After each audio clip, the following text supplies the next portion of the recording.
భక్తివన్న ప్రేక్షకులకు శుభోదయం 23/2/2020 స్వస్తి స్త్రీ చాంద్రమానం క్రోధినామ సంవత్సరం ఉత్తరాయణం శశి ఋతువు మాఘమాసం కృష్ణాపక్ష దశమి ఆదివారం దశమి ఉదయం 10:27 వరకు మూలా నక్షత్రం మధ్యాహ్నం 3:46 వరకు వర్జం మధ్యాహ్నం 2:05 నుండి 3:46 వరకు రాత్రి 1:04 నుండి 3:19 వరకు దుర్ముహూర్తాలు సాయంత్రం 4:27 నుండి 5:15 వరకు సూర్యోదయం 6:27 సూర్యాస్తమయం 6 అమృత గడియ ఉదయం 9 గంటల నుండి 10:42 వరకు రాహుకాలం సాయంత్రం 4:30 నుండి 6 వరకు రాహుకాలం శుభ సమయం ఉదయం 7 గంటల నుండి 8 గంటల వరకు ఉదయ శుభకాలం సాయంకాలం 6 గంటల నుండి 6:30 నుండి 7:30 వరకు శుభకాలం. ఈరోజు వజ్రయోగం ఉదయం 8:47 భద్ర 10:27 ఉదయం భవ రాత్రి 10:35. దినఫలాల్లో ఈరోజు ముందుగా మేషరాశి నూతనమైనటువంటి కార్యాలు శ్రీకారం చుడతారు మేషరాశి వారు. పెద్దలను కలుసుకునే అవకాశాలు. వృషభ రాశి శత్రువుల వల్ల ఇబ్బందులు ఆలయ దర్శనాలు వల్ల మీకు మేలు కలిగే అవకాశం.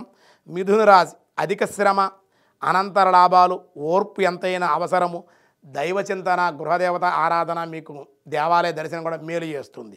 కర్కాటక రాశి అకాల భోజనాలు అనుకోని ప్రయాణాలు వివాహ ప్రయత్నాలు వివాహ శుభకార్యాల్లో పాల్గొనే అవకాశం. సింహరాశి విలువైన వస్తువులు కొనుగోలు ఆనందం అప్రయత్న లాభాలు. కన్యారాశి కుటుంబ కలహాలు గృహంలో మార్పులు మిత్రుల వల్ల అనుకూలతలు. తులారాశి వాహన ప్రయత్నాలు అలాగే వివాహయోగం సానుకూలం.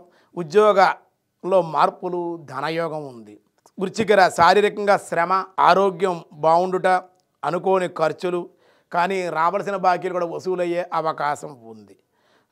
ధనస్సు రాశి సంతానం ద్వారా లాభం విదేశీ వ్యవహారాల్లో మీకు మేలు కలిగే అవకాశం అనుకూలతలు. మకర రాశి గృహ నిర్మాణాల్లో అనుకూలతలు అనుకున్న పనులు అనుకున్నట్లుగా ఈరోజు కొంచెం శ్రమతో కానీ ఏదో రకం ధన వ్యయంతో కానీ పూర్తయ్యే అవకాశం. కుంభరాశి పెద్దలతో పరిచయాలు అనుకూలతలు బంధుమిత్రుల యొక్క సంగమము విందు వినోద శుభకార్యాల్లో కూడా పాల్గొనే అవకాశం.